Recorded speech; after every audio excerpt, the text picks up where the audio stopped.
Oh, hey, what's up? Yeah, why are you calling? What do you mean you threw a newspaper at a fan and it spit up a little piece that has my name on it? I mean, no, I don't. That's just silly. There's no reason you should be worried about that. No, listen, I'll be back soon. No, I'm coming up to the bridge. I'll be back really soon, actually. No, stop worrying. Trust me, it's gonna be okay. Don't worry, it's fine. Alright, I gotta go. Yep, I'm coming up to the bridge right now. Yep. Hello everybody and welcome to another video. I made it back safely, which I don't know, I guess was a concern for some reason. Anyway, I'm here to talk about the Final Destination movies because Final Destination Bloodlines is coming out very soon, and that is the 6th movie in the franchise. And I wanted to go back and watch the franchise and see how they all stack up and just get a review, before the new one. But in order to begin, we have to begin, and that means starting with Final Destination from 2000. By walking off the plane, you've cheated death. It's an accident. In death, there are no accidents. I actually lied to you already. In the thumbnail, I gave Final Destination a higher Rotten Tomatoes score than it actually has. That's because I wanted to show a bigger difference between that one, and also I think it deserves a higher score. So, sue me. I think Final Destination, the original, is a really good start to the franchise. I'm not going to spoil my thoughts on the rankings of the films because I'm going to do that at the very end. But just note that I think that Final Destination, the original movie, is one of the better ones, okay? Number one, it's like this weird vibe because it's before 9/11 and it's about a kid named Alex Browning having a premonition of a plane exploding, and then he gets up out of his seat and he goes, "The plane's gonna fucking explode!" And people don't freak out as much as they should. It's actually kind of blissful seeing this in a world before 9/11. That is the general plot of a Final Destination movie, if you don't know, is the main character will basically ultimately end up having a premonition, a vision of a disaster, and then because they have this vision, they prevent themselves and others from being in said disaster. But turns out they weren't supposed to live. They were actually meant to die in that disaster, so slowly throughout the film, death will find ways to kill the people who survived. So the main man, the main guy who has the premonition in Final Destination 1 is Alex Browning, played by Devon Sawa. I love Devon Sawa. That's all I need to say, really. So he, like I said, has a premonition of the plane exploding.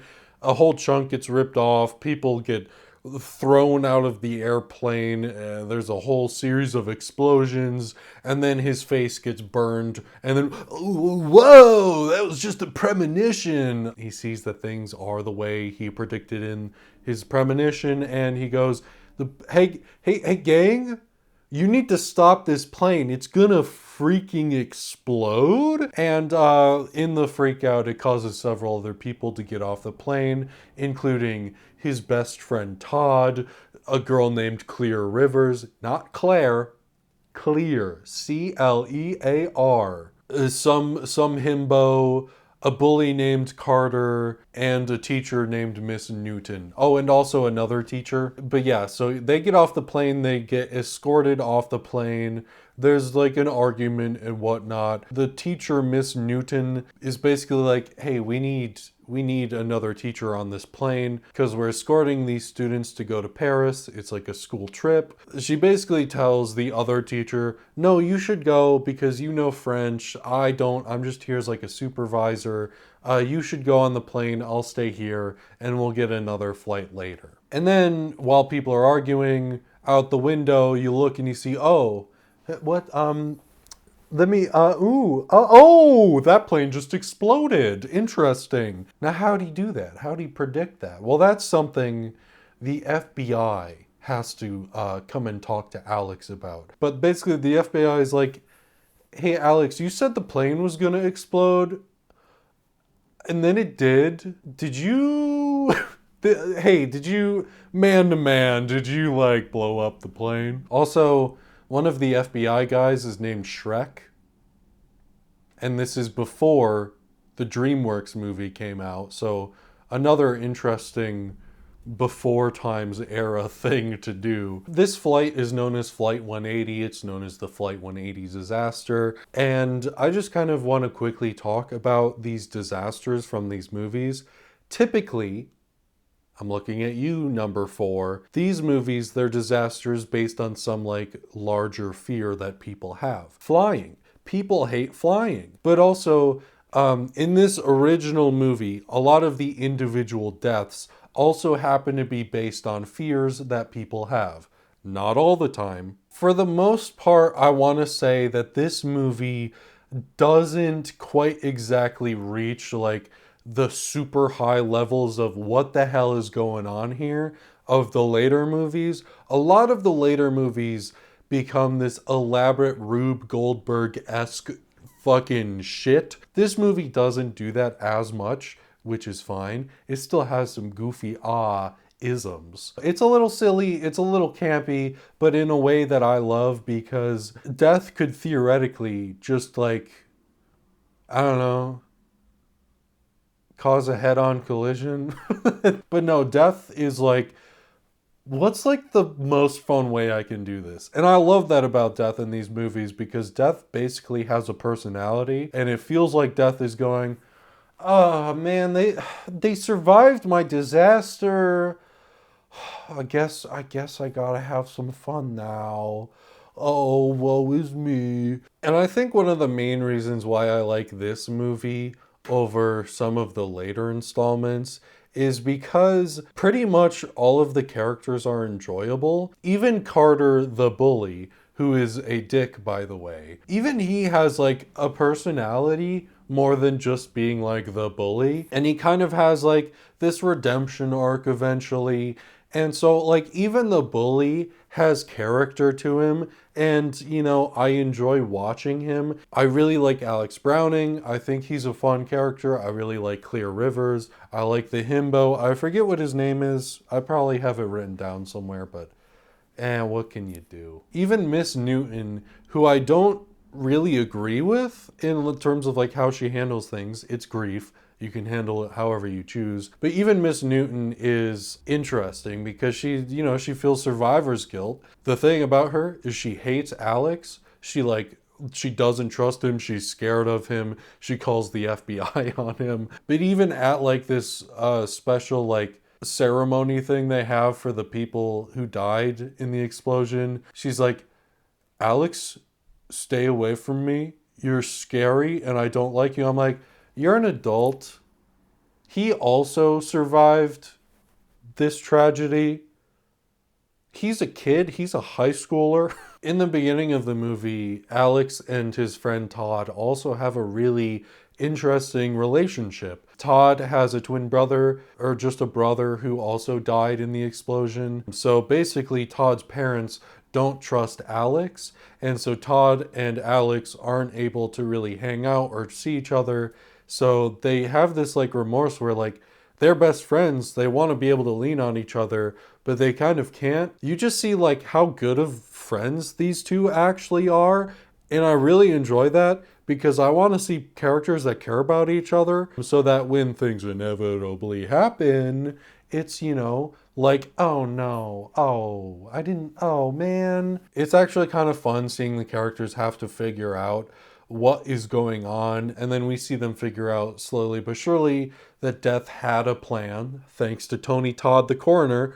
Thank you, Tony Todd. I miss you and I love you. You're an incredible actor, and I can't wait to see you in Bloodlines. And he's like, you can't escape death.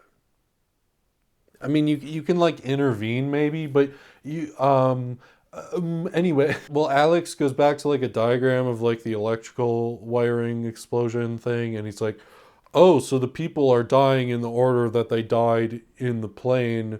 So it's going in order, and I can try and prevent stuff from happening. And I like seeing the characters have to like help each other. Alex and Clear have a very fun relationship. I think the romantic aspect of it that's kind of shoehorned in is like unnecessary. And one of the other things that I don't love about this movie is that it doesn't really allow the emotions to like land fully. All of these kids were through a terrible tragedy, and Alex Browning kind of gets to feel that and feel like the remorse and the guilt and the sadness of it all for like maybe 3 scenes before he starts going to like ultimate wacko crazy mode. Is like, I'm seeing death, I'm seeing the signs, I need to stop it. Weirdly enough, the weakest point of this movie is the deaths. So Todd gets like clotheslined in the bathtub, and I mean that literally. It's weird that death sucks back the water that he slips on and whatnot. But like he gets a clothesline wrapped around his neck, and then he's choking in the bathtub that's full of like soap, so he can't get out, question mark. Ultimately it kind of has a good effect because his eyes go like terribly bloodshot. I think Miss Newton is next. She has a really goofy owl reaction. She goes to drink uh some hot boiling water. Maybe she was just gonna like move it somewhere else, but then she goes, ah! And she just throws it onto the floor. And the reason she reacts like that is because the school's logo is on the cup, and she doesn't like the school anymore because of trauma. But it's not clear at all that that's why she does that. And also, why would she do that? The point of it is so that she goes, get a grip, Miss Newton. And then she puts some ice in it, and she pours some vodka in it, I believe. And that causes the rapid heat change causes the mug to crack. And so she spills alcohol as she goes slowly, and it gets into her turned off computer, which causes it to like, I don't know, spark and then explode, and then a piece of like the glass goes into her throat. She goes, ah, oh, and she's like going around and blah blah blah, and then the trail of vodka she left lights on fire, and it kind of follows her to the kitchen. She goes to grab a towel that she left on a block of knives, that pulls the block of knives down, and then a knife just falls directly into her chest, and she goes, and then that's when Alex shows up to try and save her. But then the fire causes the chair to tip over, and that knocks the knife deeper into her chest. So Alex, a big dumb idiot, pulls the knife out of her chest and goes, oh shit, I shouldn't have done that. My fingerprints are on this now. And then the himbo, he gets like partially decapitated when a train kicks up a piece of metal. And then turns out Clear is next, and there's a lightning strikes a pool, electrifies stuff. There's an electric wire that's going wibbly wobbly. She's stuck in a car. The car lights on fire. Alex saves her so she can get out. Alex kind of dies maybe, but not really, I don't think. Carter, Clear, and Alex go to Paris, and then the end of the movie is there's a cafe in Paris, like Le Café Miro 81. So reverse, it says 180, like the airplane. Carter intervenes and saves Alex. The sign falls down and kills him at the very end of the movie. So we know that none of them are safe, actually, and that intervening doesn't actually stop death. It just temporarily slows it down. Another death that I forgot about is Terry. Terry is Carter's girlfriend, and this is probably the second most well-known death in the franchise, I would say. And basically she's like backing up into the street, and then a bus just fucking kills her. It just splatters her, dude. If you don't know it's coming, it's a great death. They will then copy this in later movies. Genuinely, fun fact, in test screenings, this like freaked people out so much that like they had to put in like an extra like minute of footage that was just very calm and very boring and very nothing, just so the audience had time to like cool down from that moment, which I think is really funny and very cool. I also like how death is portrayed in this movie. I already talked about how it's basically a character and has its own personality. It's a little weird because in this movie, kind of only this movie, they show like a weird shadow figure in like reflections of stuff that is theoretically the presence of death. It's a little weird, but I don't actually mind it because I like showing that death is like a presence. Also, whenever death is around, there's just some wind blowing. I think that's all I have to say about Final Destination 1. I guess a bonus is that Carter peed himself when he was almost about to get hit by the train. So Final Destination 1 is a really good movie, I think. I know people don't agree with me necessarily, but I really enjoy Final Destination 1, and I think that you should watch it.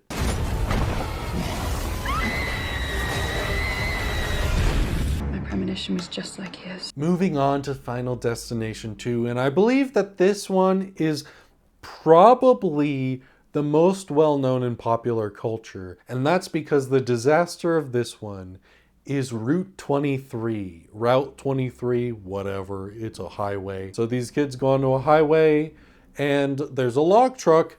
You know the log truck. There's an accident, logs bounce off the truck and on the road, and then kill the sheriff guy, and then everyone else, dies in some horrific way in the pile-up accident. And again, based on a fear. Highway accident, highway pileup, car accident, whatever, you name it. And ultimately, I think this movie is kind of special because it made people afraid of driving behind log trucks.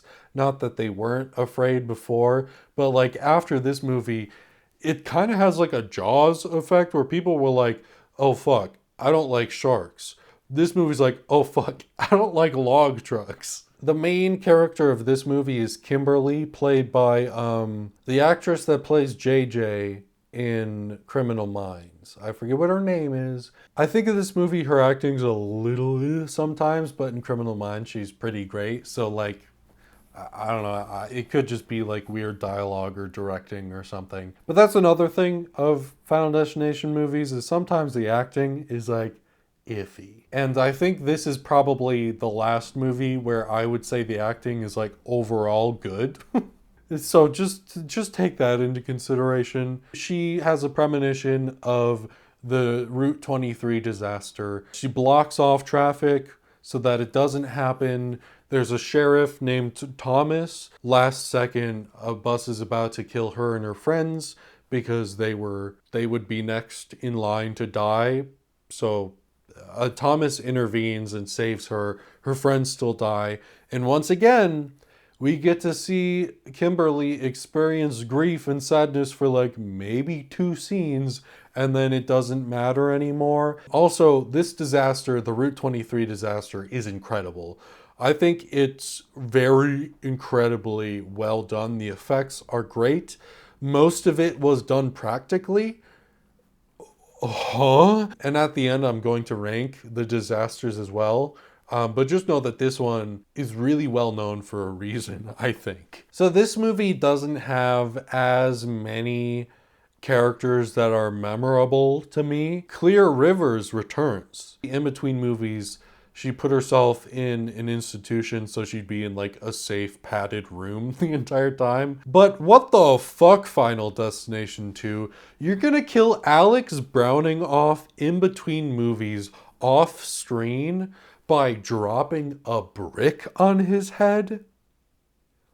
What? At least make it a cool way to die. Don't just drop a fucking brick on his head. Anyway, I digress. It upset me, but I'm fine. The rest of the characters are like fine. Obviously, I like Clear. I like Kimberly. I kind of like Thomas. Once again, there's a weird like subtext in between the lines romance between Kimberly and the cop, which I fucking hate because number one, power dynamic. Ew, I'm gonna throw up. Number two, Kimberly is theoretically like graduating high school, and Thomas is an adult ass man who's at least in his 20s, a cop. You can just have characters that believe each other and are like, I'm gonna help you out. That's all there needs to be. The rest of the people, there's a guy who doesn't believe in any of it, who rides a motorcycle.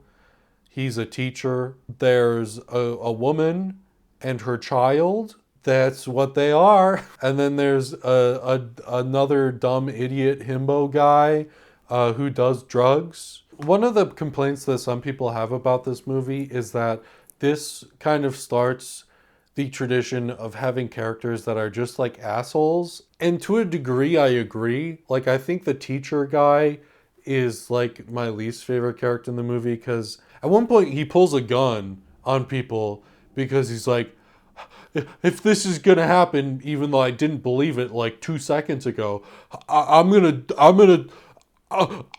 and then it doesn't work. The idiot himbo guy, people are like, at one point he gets his shoe stuck in the elevator, and she like takes it out. And he's like, "Oh, is that dog shit?" And there's another guy in the elevator. He's like, "What do you think? Is this dog shit?" And he like puts it in the guy's face, and like, yes, would I want that to happen to me? Fuck no. Would I be upset? Yes. But watching it, I'm like, this isn't played to be like, this guy's an asshole and he's doing this on purpose. This is being played in a way where it's like, this guy's just a fucking stupid idiot. And it's kind of funny. In my opinion, it's funny to watch this stupid idiot be like, oh, is this dog shit? Hey, thoughts? There's another point where he's like, hey, Kimberly, when I die, can you go to my apartment and like clear things out and like, get rid of like the embarrassing stuff?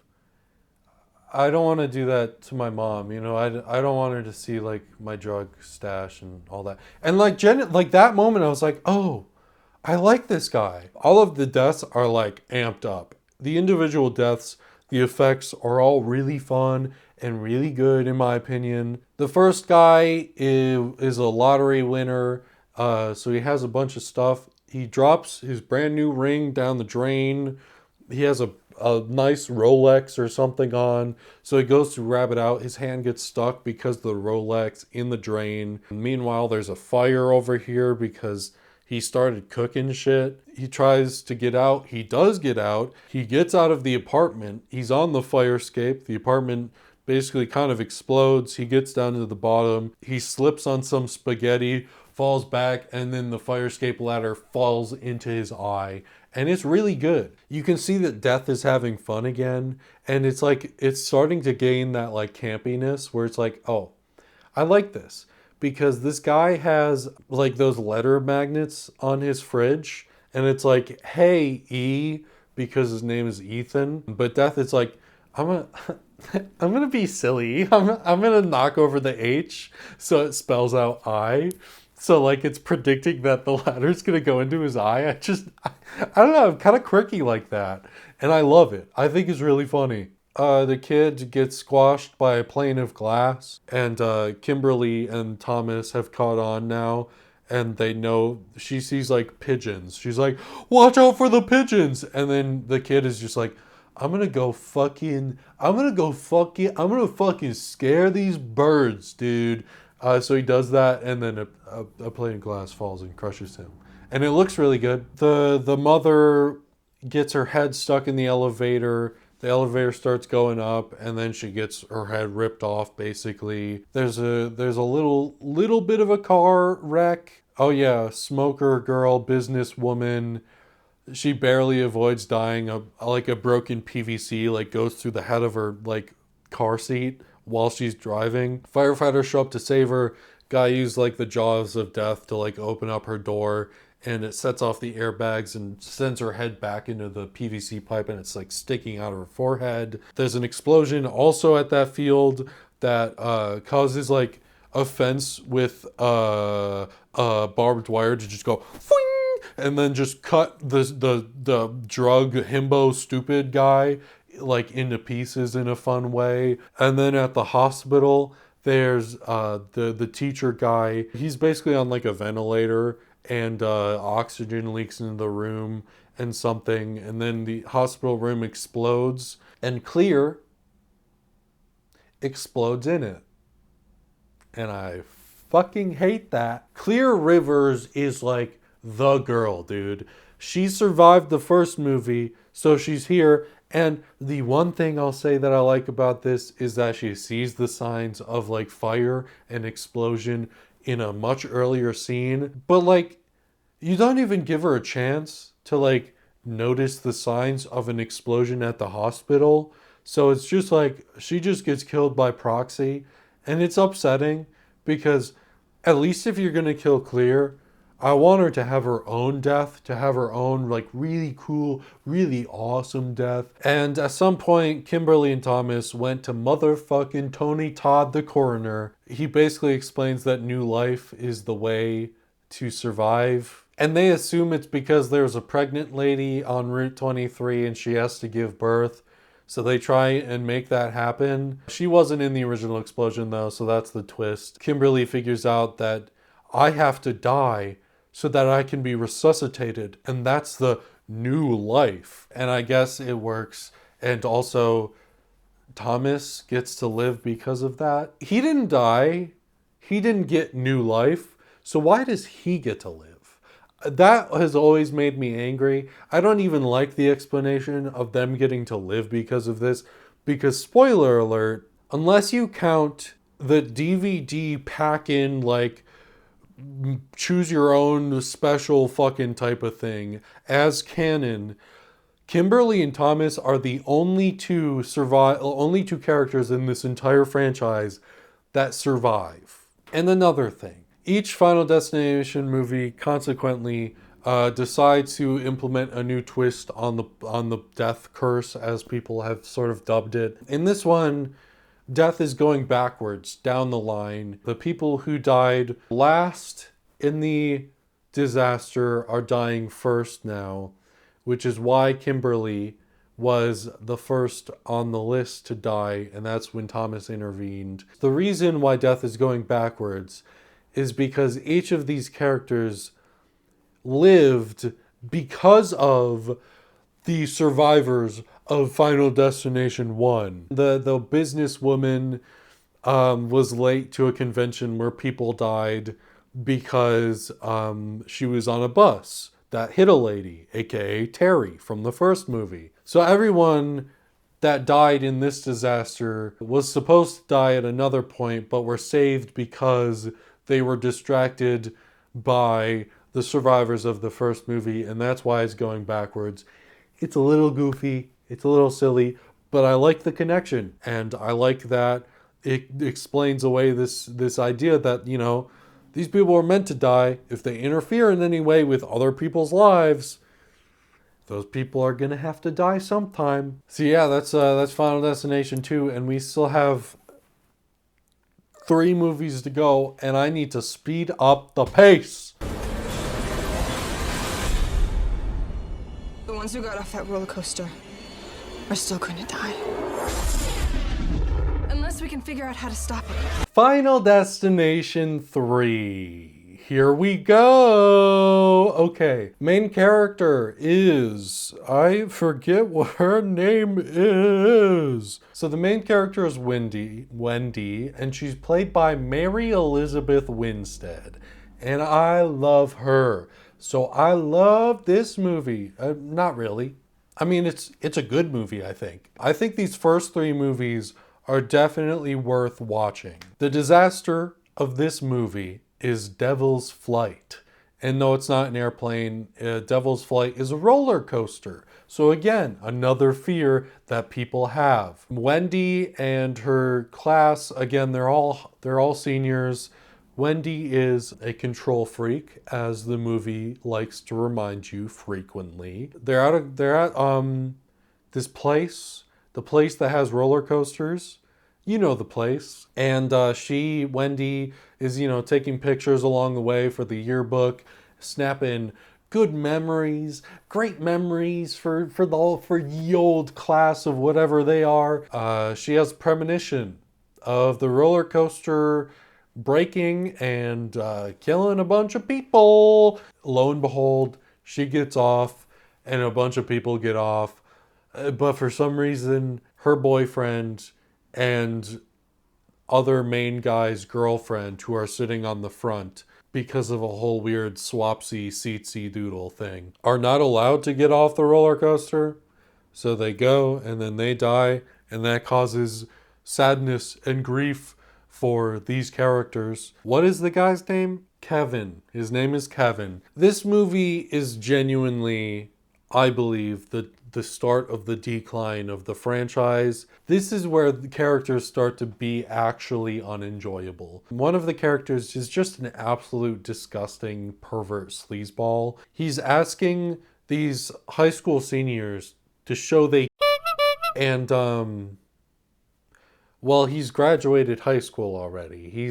They said that he graduated like 2 years ago. So number one, creep, major creep alert. Not that if he was asking any women to do this, it wouldn't be a creep behavior, but it's especially creep behavior because he's like a couple of years older than them.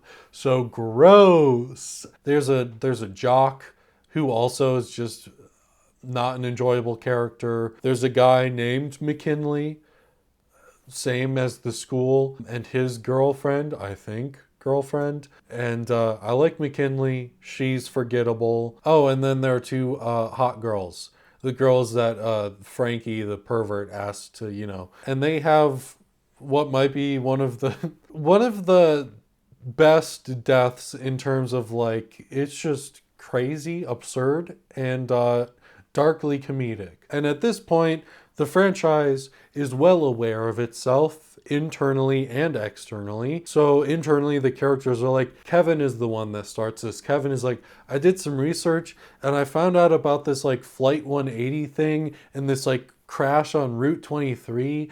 And like on Flight 180, like the survivors started dying in the same order that they would have died on the plane. And he brings this to Wendy, and Wendy is like, hey, I don't like you, and also I'm still grieving. Can you like fuck off, dude? In the end, Kevin is right, but I think it's really funny that like she's kind of reasonably like, hey, my boyfriend just died on this roller coaster that I could have prevented, but I didn't. I'm so fucking sad right now, dude. I don't want to think about it. They have a really nice relationship eventually. Like, they start hating each other, and then they really care about each other, and they help each other out all the time. And I like it. I like that they believe in each other, and it's a sweet relationship that ultimately doesn't even go romantic. Thank you. And I think it's a great addition to this movie. The twist on the death curse of this movie is that all of the pictures that Wendy took for the yearbook, well, it turns out they actually are able to predict future deaths, which I think is stupid because death originally was like, these people, these kids, they're supposed to die on this roller coaster. So why would the pictures predict the deaths that are the secondary deaths? You feel me? They should have died on the roller coaster. So these other ones are kind of like they're just happening because they have to. It's like, why? Ultimately, I'm fine with it because it adds a fun little twist on the plot, and it gives them something to do, and it's actually important to the plot.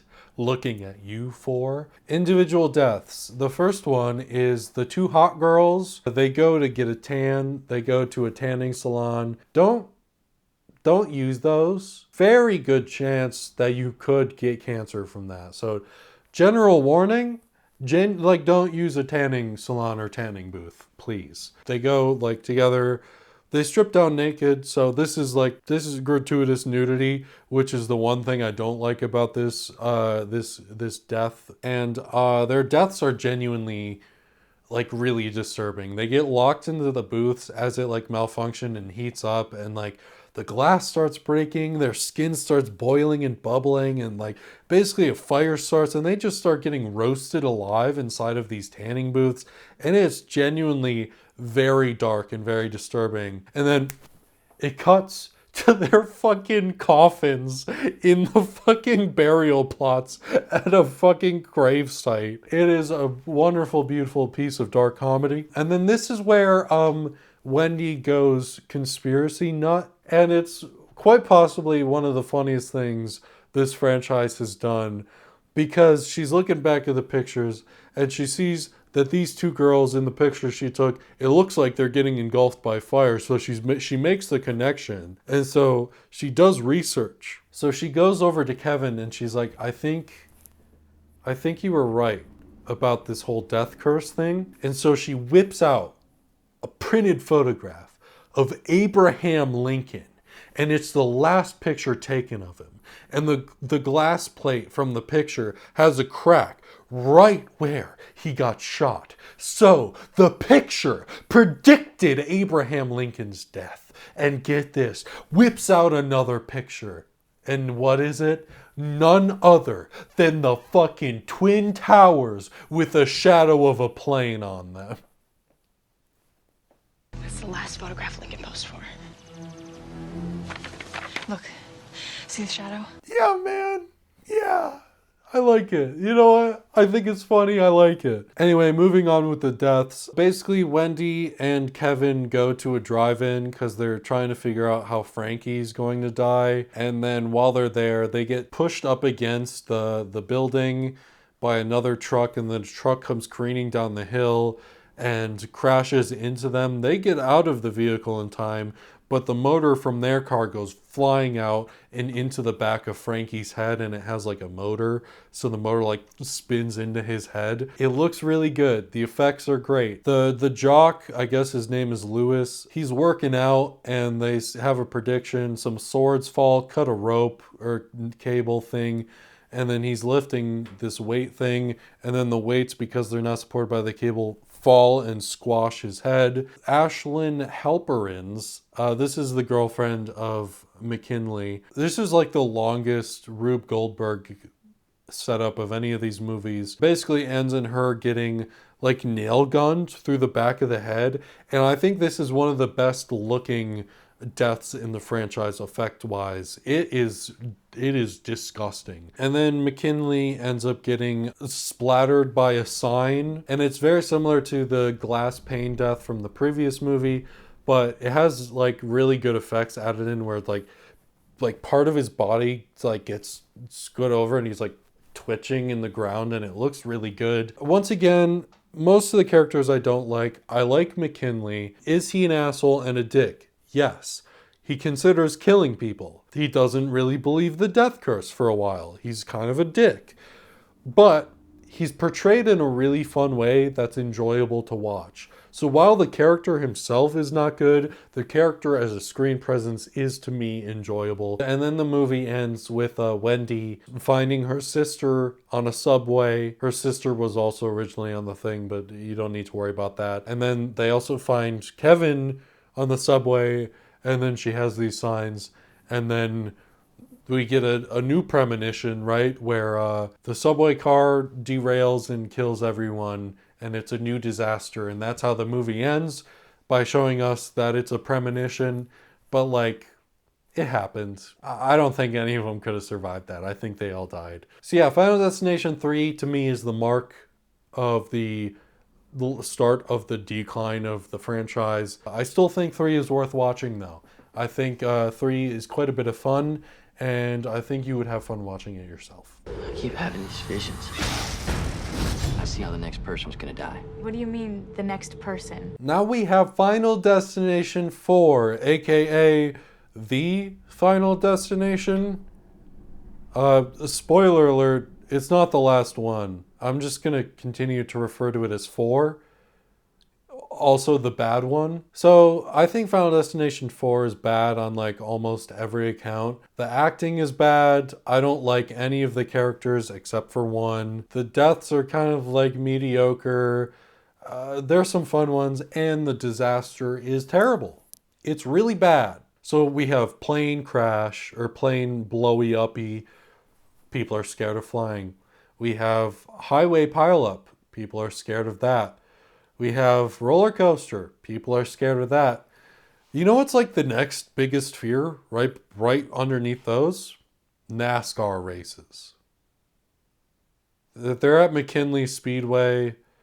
There's a car crash. The 6 car flies up over the thing and splatters some people, and concrete falls, and it's bad. Not only is it a bad setup, it looks really bad. They did stuff practically, and like in the behind the scenes footage, it looks pretty good, but they loaded it full of like terrible effects, like terrible like smoke and whatnot. There are 2 times when like concrete slabs like fall and like kill people, and genuinely it just looks like they're like PNG of concrete up here, cut to PNG of concrete down here. Like, it doesn't even look like you see it fall. It just looks like it cuts from one to the other. So I'm not going to spend a lot of time on this movie because I think it sucks balls. Nick is the premonition protagonist. He's not much of a screen presence, and neither is his girlfriend. There's a friend.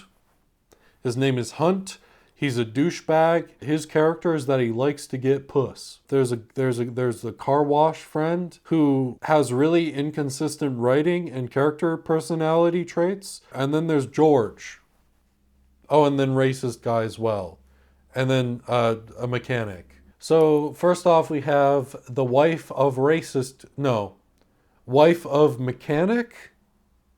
Yeah, wife of mechanic. So wife of mechanic dies right away. A tire comes flying over the stadium, kills her in the parking lot. It's a fairly decent, like, sudden shocker stinger kill, I guess. It looks better when it just like shows her body on the ground. The effect of like the tire coming and hitting her doesn't look that great, but whatever, I guess. And then the racist guy is killed off first.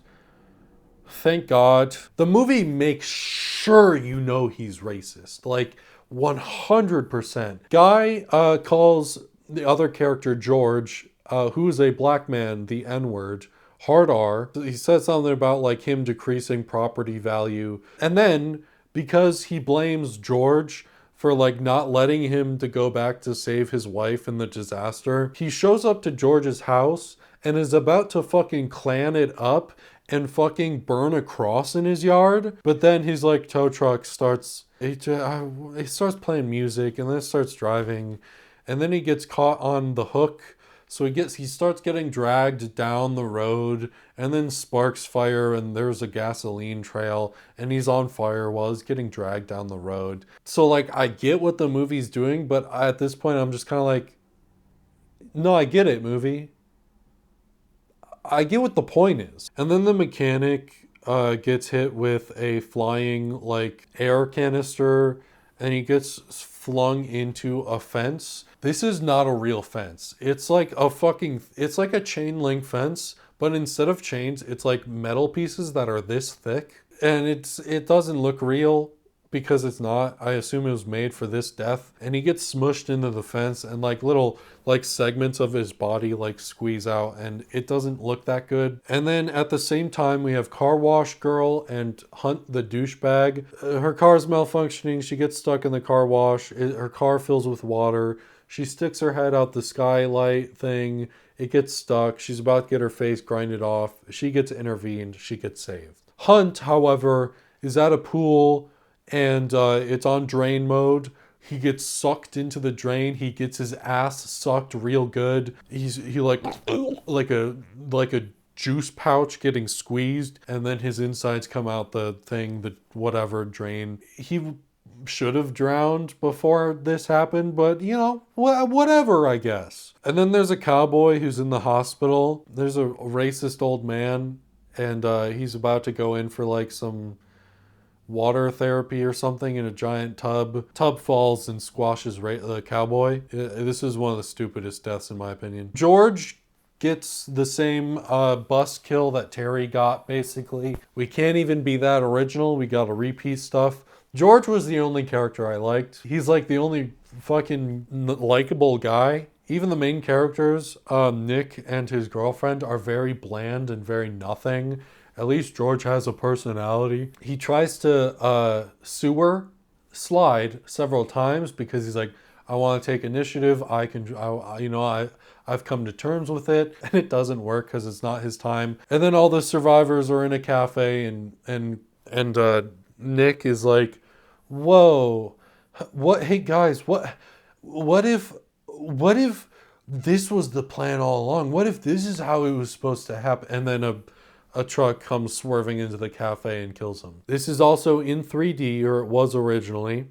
So that explains some of the bad effects. The twist on the death curse of this movie is that, similar to the pictures from 3, Nick just straight up has terrible, god-awful, embarrassing-looking 3D visions that, like, predict how people are going to die. He prevents a movie theater explosion as well. In it, there's a really cool, good-looking premonition kill where his girlfriend gets eaten by an escalator. Genuinely, not kidding, the best part of this movie is the opening credits. They're in this, like, really cool, like, 3 like x-ray skeleton thing where it shows off the deaths of like all the previous movies, and it looks really good and I like it.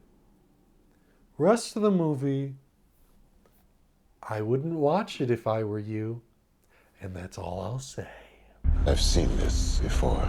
A lucky few survive the disaster, and then one by one,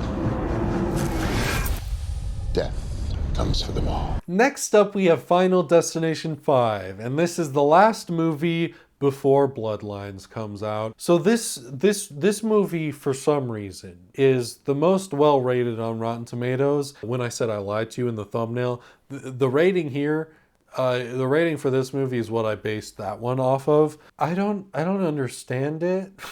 There's one part of this movie that makes it interesting in terms of how it's connected to the others. But other than that, I don't really like it that much. You know how I keep saying that I like characters when they're good in movies?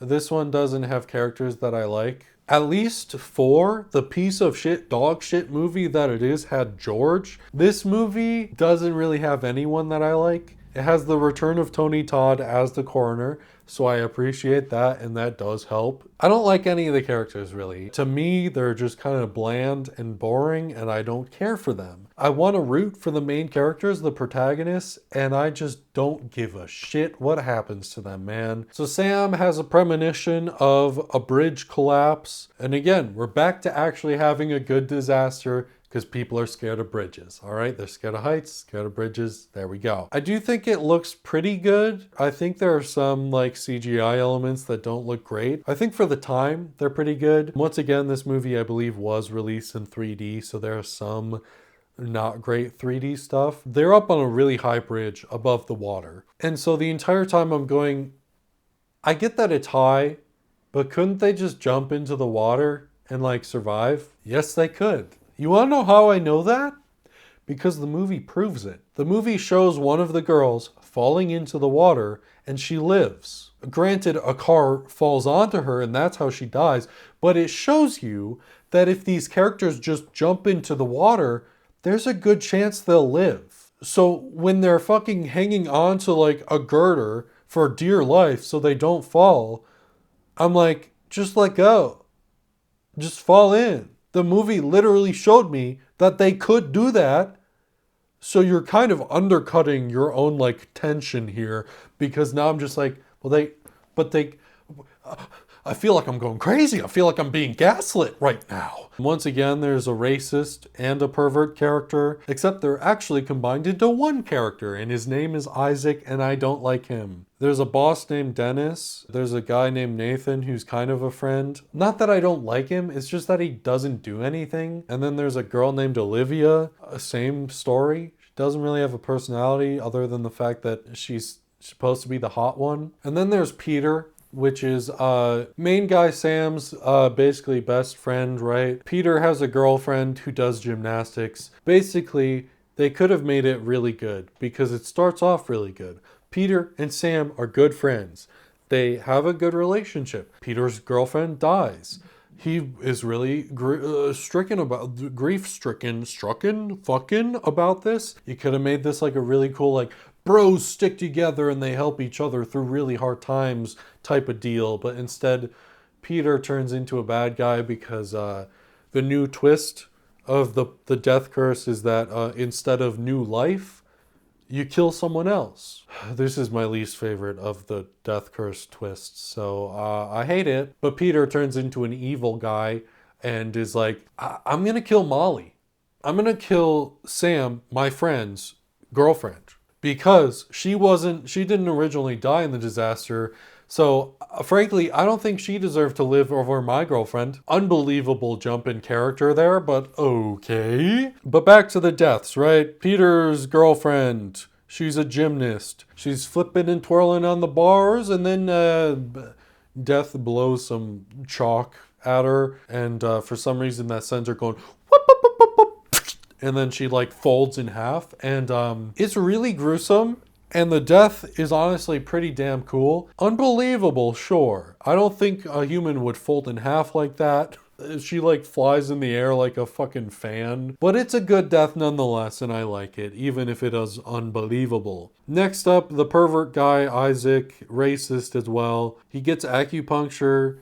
The table collapses. He falls onto the acupuncture needles. They stick into him. I don't think the acupuncture needles would do that much damage to him, personally. And then his head gets crushed by a Buddha statue. And then the girl goes to get LASIK surgery or whatever, and the machine malfunctions and ramps up the laser, and it like starts tearing apart her eyeball, and it is gruesome, dude. Like, it is uncomfortable to watch. Again, unbelievable. I don't think a laser would really be able to do that much damage, because she puts her hand up to block it and it like starts cutting into her hand. I don't think it would work that way, but I'm okay with it because it looks great, and you're like, oh wow, this is kind of a really cool death. She slips on a teddy bear eyeball and falls out a window, like a 4th or 5th story window, and dies by falling. A 4th or 5th story window is not going to be so fragile that me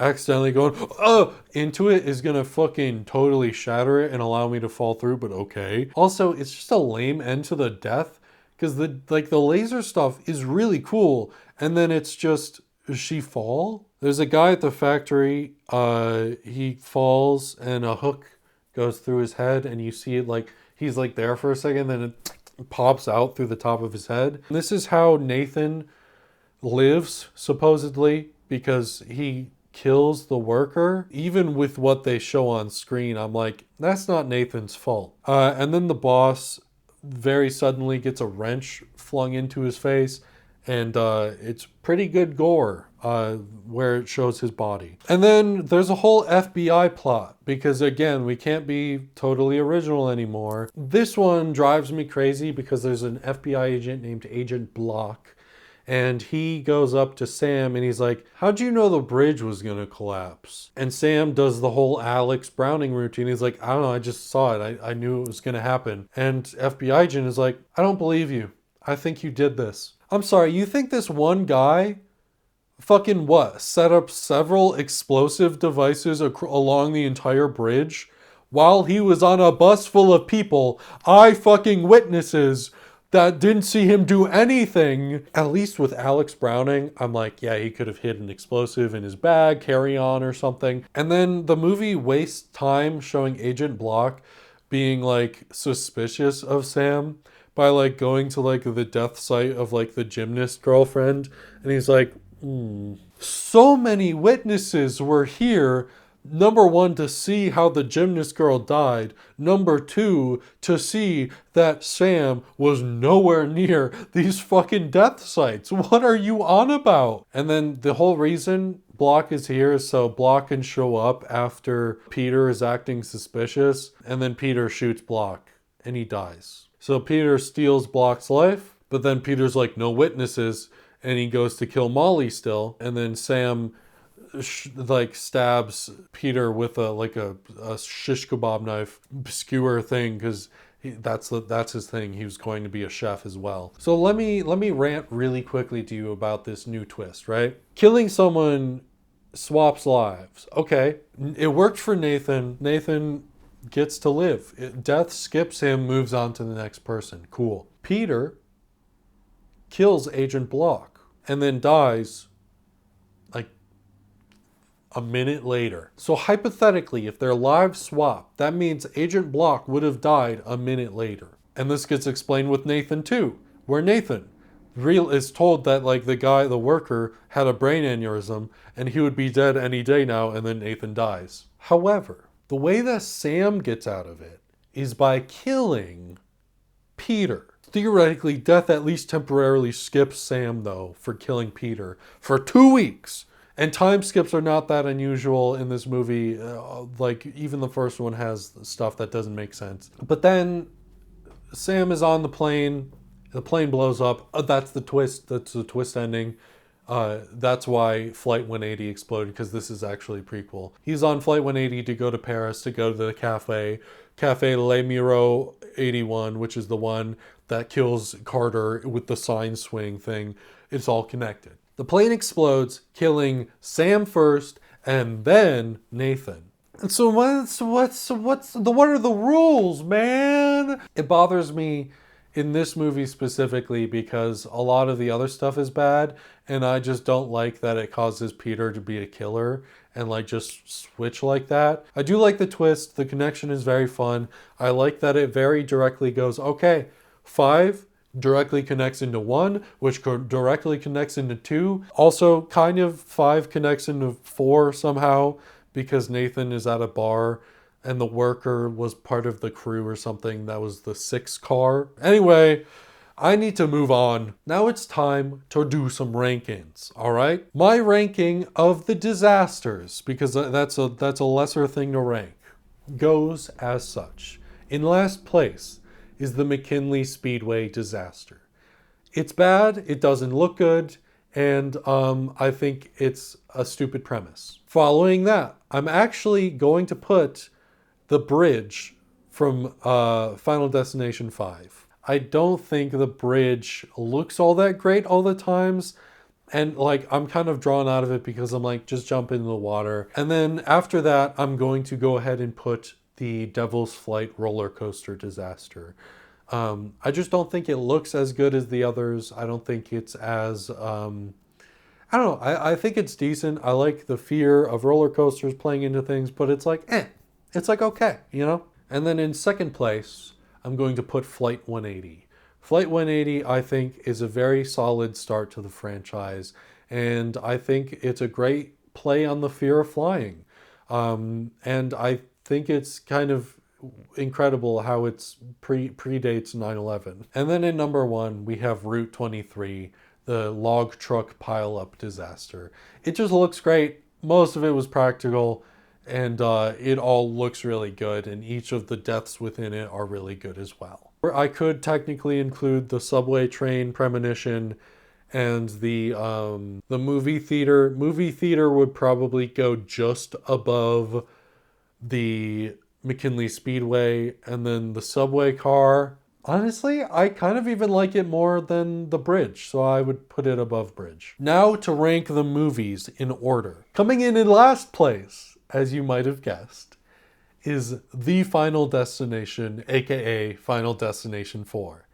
I think it sucks ass, and it's not worth watching at all. I would recommend actively avoiding it, actually. As a whole, as a movie, I don't think it's worth watching. Coming in at 4th place, and this is I think this is where I'm going to get a lot of flack, Final Destination 5. I just didn't like it. I think it's a pretty big step up over 4. However, I don't like any of the characters. They're just kind of bland, and I'm like, I don't care what happens to you. Not that there aren't characters like that in the others, but even then, they have characters that I at least root for. Coming in at 3rd place, Final Destination 3. I think 3 is still worth watching. I think 5 is maybe worth watching. I think 3 is still pretty good. If you like Mary Elizabeth Winstead, you know, like Sky High era, I really recommend watching it. I think it still has a lot of fun, and I think the characters are enjoyable. I like the plot, and even the asshole characters like McKinley himself are enjoyable screen presences to watch. Coming in at 2nd place. Ooh. Oh, I don't know. This is where it gets actually really hard for me. Coming in at 2nd place, I think, weirdly, I'm going to put, oh, I don't know. Fuck.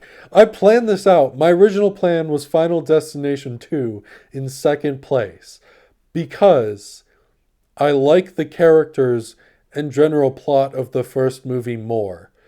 But as I'm thinking about it, 2 has the better disaster and the better deaths. But you know what? I'm going to keep Final Destination 2 in second place because I don't like that. I don't like that new life thing. I think that's kind of silly. I don't like that they just killed off Clear Rivers like that. So I'm sticking to my guns, people. And then in first place is Final Destination 1. Again, I know that most people don't actually think this is the best one, but me personally, I think it's a great start to the series. I really actually enjoy the plot and the progression of this movie. I think the disaster is still really good, and I like pretty much all of the characters. Yeah, I'm going to stick with it. If you are going to watch this franchise, if you want to watch it before Bloodlines comes out, my recommendation is 1 and 2 are kind of must-watches. I think you should absolutely watch them, especially 2. If you're going to watch any of them, I recommend 2, actually. I think the way they connect 2 and 1 makes watching 1 worth it. Again, 1 is my favorite, but I think audiences as a whole are going to like 2 more. Ultimately, I say watch 1 and then 2. If you want to, watch 3 because I think it has its fun. Skip 4 and then maybe watch 5 if you're still interested. I have to go. This is a long fucking video, all right? So let's put out the fire and look, hey, there's nothing to worry about here. I'm fine, guys. I'm gonna be fine. But just, maybe remember that death has a plan. What, were you expecting something to kill me? Guys, I'm safe. I'm like totally safe. All right?